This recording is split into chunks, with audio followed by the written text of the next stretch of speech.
Hi viewers, welcome to our channel. ప్రస్తుతం మనతో పాటు senior journalist Damoh Bala sir వారితో మాట్లాడు. నమస్కారం సార్. నమస్తే సార్, జగన్ గారు బెంగళూరులో ఉన్న యలహంక ప్యాలెస్కి వెళ్ళిపోయారు కదా. అయితే ఆ ప్యాలెస్ చుట్టూ జగన్ గారు అభిమానులు చేరి సైకో జగన్ అని చెప్పేసి నినాదాలు చేస్తున్నట్టుగా ఒక వీడియో సోషల్ మీడియాలో వైరల్ అవుతుంది సార్.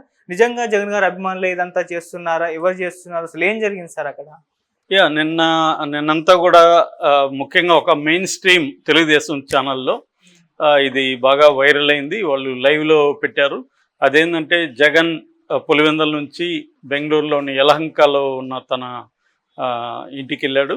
అక్కడ ఇంట్లో ఉన్నప్పుడు చాలామంది అక్కడ గుమ్ముకూడారు. వాళ్ళు వైసీపీ ఫ్యాన్సే. సో వాళ్ళు వచ్చి సైకో జగన్ దిగిపోయాడు జగన్, సైకో జగన్ అంటూ అరుస్తున్నారు. సో అది ఆ విజువల్ పోస్ట్ చేశారు. దాని మీద విపరీతంగా మాట్లాడారు. ఆల్రెడీ పులివెందుల్లో కూడా జగన్ ఇంటి మీద దాడి చేశారని వైసీపీ అభిమానులు అని ఒక వెర్షన్ అప్పుడు వచ్చింది. దాంతో అద్దాలు కూడా జగన్ ఇంటి అద్దాలు కూడా పగలగొట్టారని ఒకటి వచ్చింది. దాని తర్వాత కాంట్రాక్టర్లు అక్కడ డబ్బులు రాని కాంట్రాక్టర్లు అంతా కూడా జగన్ మీదకి వెళ్ళి మా బిల్లులు ఇవ్వకుండా నేను దిగిపోయావని గోల్ చేశారని అది కూడా వచ్చింది.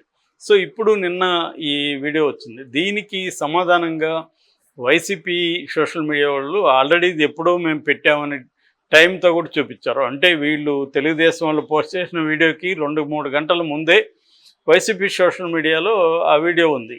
అందులో ఏముందంటే జై జగన్, జోహార్ వైఎస్ఆర్, జై జగన్ అనే నినాదాలు ఉన్నాయి.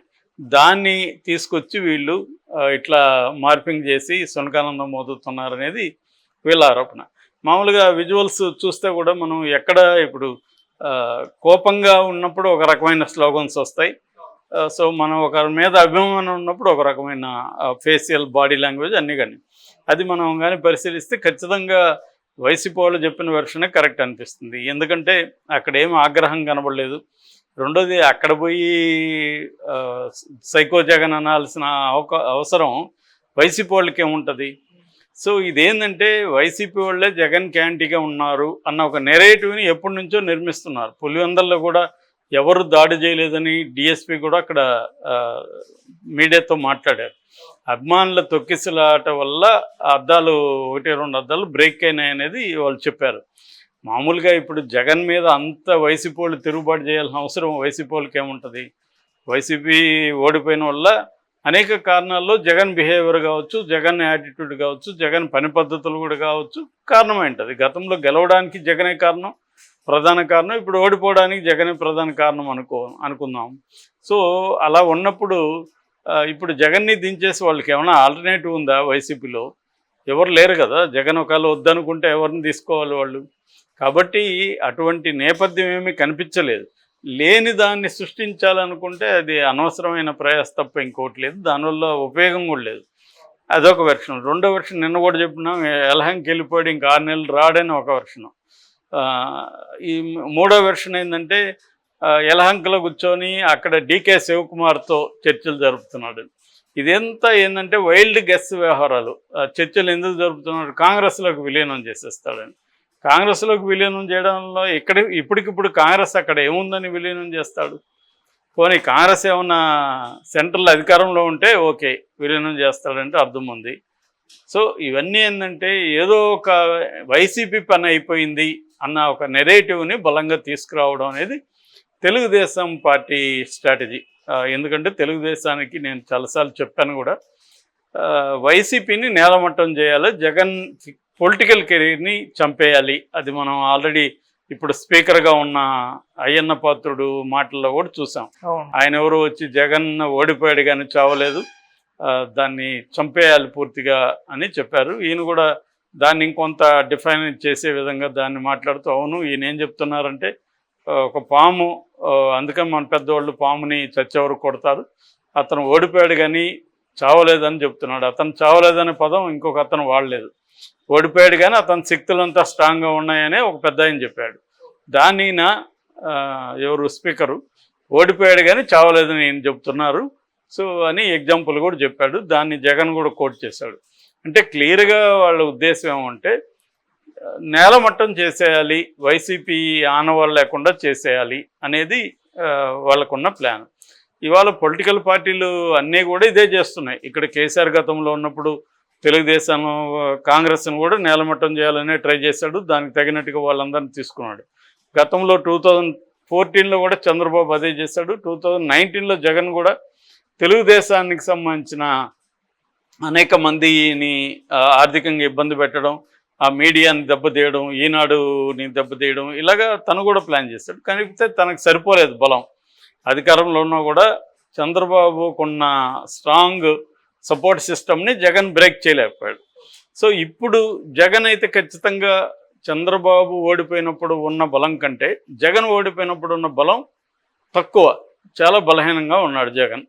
సో ఇప్పుడు నిజంగా చంద్రబాబు అనుకుంటే దెబ్బ కొట్టడం అయితే ఈజీని అంతే కష్టమైతే కాదు. కానీ జగన్కి కొన్ని అనుకోని సానుకూలతలు కూడా ఉన్నాయి. అదేంటంటే సెంట్రల్లో బీజేపీ కేవలం తన ఎన్డీఏ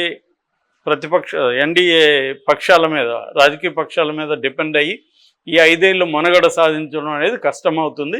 అందుకని సొంత బలాన్ని మనం పెంచుకోవాలి, వేరే వాళ్ళను కూడా మనం తీసుకోవాలి అనేది బీజేపీ అనుకుంటుంది. అందుకని నాన్ ఇండియా కూటమి, నాన్ ఎన్డీఏ చెందిన రాజకీయ పక్షాలతో మంచిగా ఉండాలనేది బీజేపీకి ఉన్న స్ట్రాటజీ. అందులో భాగంగా జగన్కు ఉండే 4 లోక్సభ సభ్యులు ఇంపార్టెంట్. అట్లాగే జగన్కి 11 మంది రాజ్యసభ సభ్యులు ఉన్నారు కాబట్టి వాళ్ళ మద్దతు అనేక బిల్లుల విషయంలో బీజేపీకి అవసరం. ఆ రకంగా జగన్కి కొంత బీజేపీ కేంద్ర నాయకత్వం నుంచి కొంత ప్రొటెక్షన్ అయితే ఉంది. ఆ రకంగా రేపొద్దున డీకే శివకుమార్తో కూడా జగన్ డీల్ చేయొచ్చు. ఎలాగా, మీకు ఒకవేళ మీరు గవర్నమెంట్ ఫామ్ చేసే పరిస్థితి వస్తే నేను మీకు మద్దతు ఇస్తానని చెప్పొచ్చు. ఎందుకంటే జగన్కి ఇప్పుడు సెంట్రల్లో ఉన్న పార్టీల అండ అయితే అవసరం. రేపు ఒకవేళ బీజేపీ ఏమైనా కూలిపోయి, ఎన్డీఏ ప్రభుత్వం కూలిపోయి ఇండియా కూటమి వస్తే అప్పుడు ఆల్టర్నేటివ్గా జగన్ మద్దతు వాళ్ళకు కూడా అవసరం. కాబట్టి జగన్ కూడా గేమ్స్ ఆడచ్చు. ఎందుకంటే తన అవసరం కాబట్టి. తను ఇప్పుడు చంద్రబాబు వెనకున్న ఫోర్సెస్ ఎవరైతే ఉన్నారో వాళ్ళ నుంచి తను ఇప్పుడు రక్షించుకోవాలి. చాలాసార్లు నేను పాలిటిక్స్ని యుద్ధంతో పోలుస్తుంటే, యుద్ధంలో కూడా ఏంటంటే ఒక్కొక్కసారి శత్రువు కొట్టే దెబ్బల్ని నువ్వు కాచుకొని నిన్ను బతికించుకుంటూ చావకుండా ఉండడమే నువ్వు సక్సెస్. అప్పుడు అంటే జగన్ ఈ 5 ఏళ్ళు సర్వైవ్ అవ్వడము, తన శక్తుల్ని సర్వైవ్ అయ్యే విధంగా చేసుకోవడము, అది జగన్ సక్సెస్ అయినట్లు లెక్క. ఈవెన్ మనకి మొన్న సండేలో ఆయన రాధాకృష్ణ రాసిన కొత్త పలుకులో కూడా చంద్రబాబు ప్రభుత్వం అంత ఈజీ కాదు, అనేక ఇబ్బందులు ఉన్నాయి. సో చంద్రబాబు ప్రభుత్వం పెర్ఫార్మెన్స్ బట్టే జగన్కి యొక్క భవిష్యత్తు ఆధారపడి ఉందని అని చెప్పారు. సో వీళ్ళు జగన్ని అన్ని రకాలుగా, అంటే ఒక ఫిజికల్గా దెబ్బ కొట్టడం, కేసులు పెట్టడం, లీగల్గా చూసుకోవడం, పొలిటికల్గా జగన్ వైపు ఉన్న వాళ్ళందరినీ లాక్కోవడం, తర్వాత ఇమేజ్ అంటారు, ఇమేజ్ని బ్రేకప్ చేయడం. అంటే జగన్కి ఒక పీపుల్లో ఇమేజ్ ఉంది, ఆ ఇమేజ్ని దెబ్బ కొట్టాలంటే జగన్ ప్యాలెస్లు కట్టుకున్నాడు చూడండి, జగన్ 480 మంది సెక్యూరిటీని పెట్టుకున్నాడు చూడండి, అది చూడండి, ఇది చూడండి అని జగన్ ఇమేజ్ని బద్దలు కొట్టాలి. గతంలో కూడా ఇది చేశారు, తొగ్లక్ అని అదేని. దాని తర్వాత ఏంటి, జగన్ సొంత మనుషులే జగన్ మీద తిరుగుబాటు చేస్తున్నారంట, వైసీపీ వాళ్ళే తిరుగుబాటు చేస్తున్నారు అనేది నెక్స్ట్ వెర్షన్. సో ఇవన్నీ కూడా మల్టీ ప్రోంగ్డ్ అప్రోచ్తో జగన్ని దెబ్బతీయడం అనేది తెలుగుదేశానికి ఉన్న అవసరం. ఎందుకంటే నెక్స్ట్ లోకేష్ని సీఎం చేయాలంటే ప్రతిపక్షం అనేది లేకుండా చూసుకోవాలనేది చంద్రబాబుకు ఉండే లక్ష్యం. ఎవరైనా అదే ఆలోచిస్తారు. చంద్రబాబు ప్లేస్లో ఉంటే ఇంక భిన్నంగా ఆలోచిస్తారని నేను అనుకోను. ఎవరైనా ఇప్పుడు మోడీ కూడా కాంగ్రెస్ ముక్త భారత్ ఎందుకు కోరుకున్నాడు, కాంగ్రెస్ ఉంటే ఏంటి అతనికి, ఉంటే ఏంటంటే థ్రెట్గా ఫీల్ అవుతారు వాళ్ళు. ప్రతిపక్షం అనేది స్ట్రాంగ్గా ఉంటే అధికార పక్షం థ్రెట్గా ఫీల్ అవుతుంది.